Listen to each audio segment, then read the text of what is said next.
We live in really interesting times, and in a world where the whole Me Too campaign and movement has been going on, the whole topic of kind of women in leadership positions in organizations is very topical.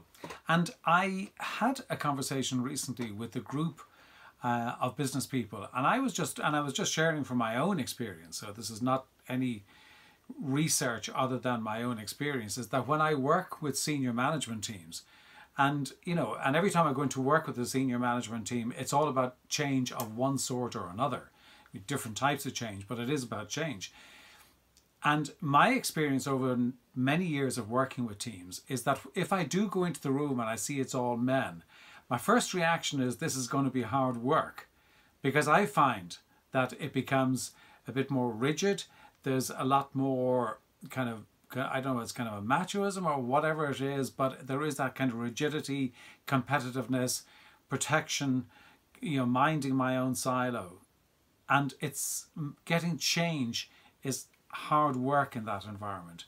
But if I go into a team where there's a much better gender mix, then I find it does flow that much easier. And I think just the female energy brings that ability to move and be more flexible and be more open to change, makes it come about a lot more easily.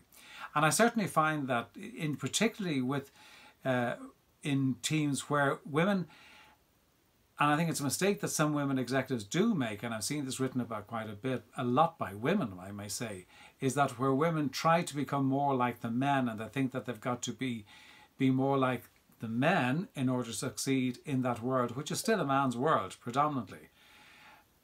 And I believe that the women who absolutely are true to themselves and be the best that they can be as human beings, that's where they bring their real power into the group and actually affect change as a consequence of that, and not trying to be anything other than themselves.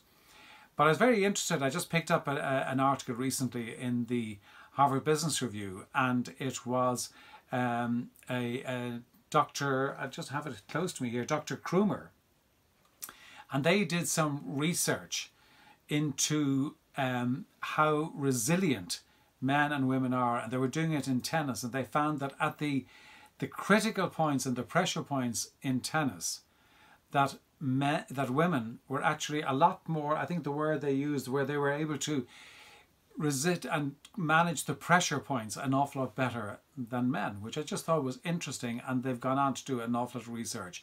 And at those absolute crux moments in a match, the performance of men at those moments was lower than the performance of women, which is interesting.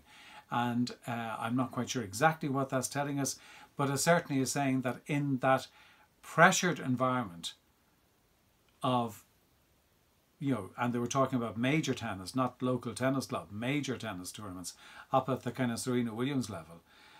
It shows that in those pressure points, which are indeed extreme, that women are very, very resilient and are well able to withstand the pressure, and in many cases are better than men. So really what I'm saying here is I'm sharing kind of what my view is and my experience is, but also some research that would seem to confirm that.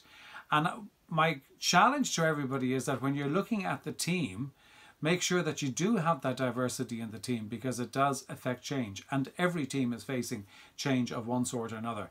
And my plea to the women in those groups is just be yourselves and be the best version of yourselves, because that's when you really step into your own power and really, really make the huge difference.